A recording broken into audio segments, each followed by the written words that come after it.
Hey there. Did you know that 76% of retirees wish they had saved more consistently for retirement? Approaching or enjoying retirement? Curious about common financial missteps to avoid? Today, I'm going to get into retirees' top money regrets to help you navigate your retirement years so you can avoid these mistakes. And stay tuned for the final regret, as it's often overlooked but can significantly impact your retirement lifestyle. I'll start with the most prevalent regret that catches most people. But before we get into it, as you watch this video, please take a moment to like and subscribe. It really helps this new channel out and motivates me to keep going tremendously.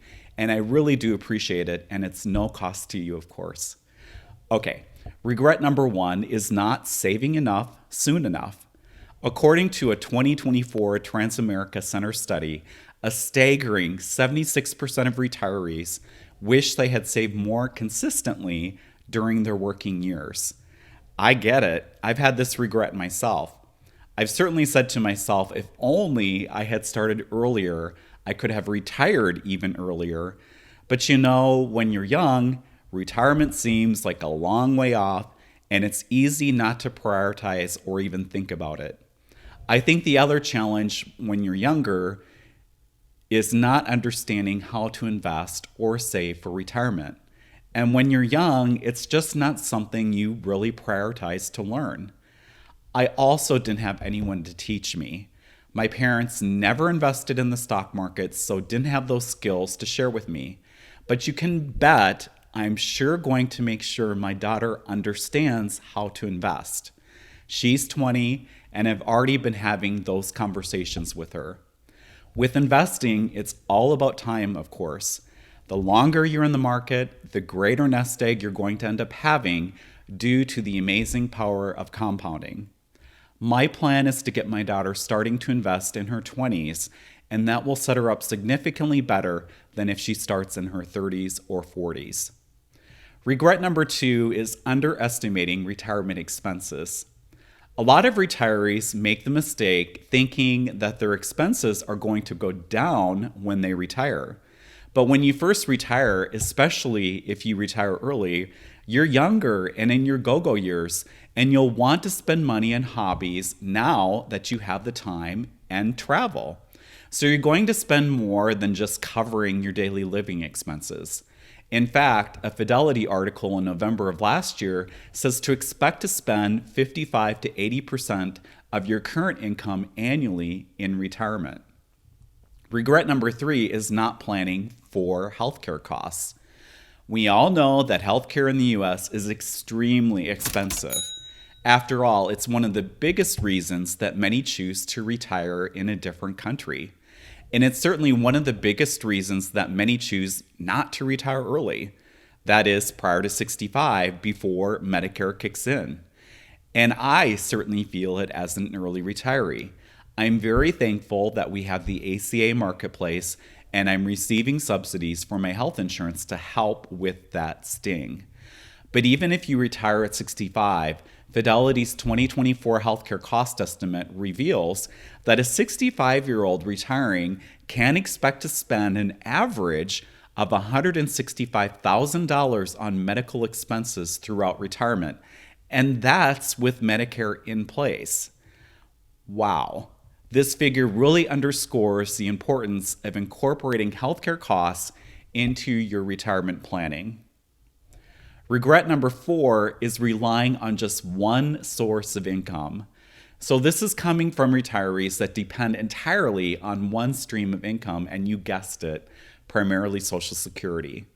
Having more than one income stream provides a lot more peace of mind. Some examples of different income sources. There's investing in stocks, of course, and dividend-paying stocks are great as the dividends provide income but also growth. Rental income. Owning real estate provides mostly passive income as there is still ongoing management of the properties you own. But to make investing in real estate pretty much completely passive, there are also REITs, or real estate investment trusts, where you can invest in real estate portfolios without managing the properties directly. There's also part-time work. Why not leverage your professional skills in a part-time capacity that will both supplement your income and help you stay active? Regret number 5 is not seeking professional advice. Navigating retirement finances can be complex, and working with a professional can help you to see and think of things you hadn't thought of or missed. For example, factoring the rising costs of healthcare and inflation, and unfortunately, healthcare costs rise higher than the typical rate of inflation. Not only that, sometimes just having a professional validate your planning is very rewarding. Of course, being able to bounce off your plans and have them check your thinking gives you a lot more confidence that you have the right planning in place for a long and successful retirement. So those are the 5 regrets most retirees have. When you think about it, really the common thread between all of these is the need for proactive and diversified financial planning. So investing earlier, proactively planning for expenses in retirement, not only for the fun stuff like travel and hobbies, but also for healthcare and reviewing your plans with a professional. And diversifying, not relying on a single income source like Social Security, but multiple income sources. So if you're planning for early retirement, have you been proactive so you don't have these same regrets?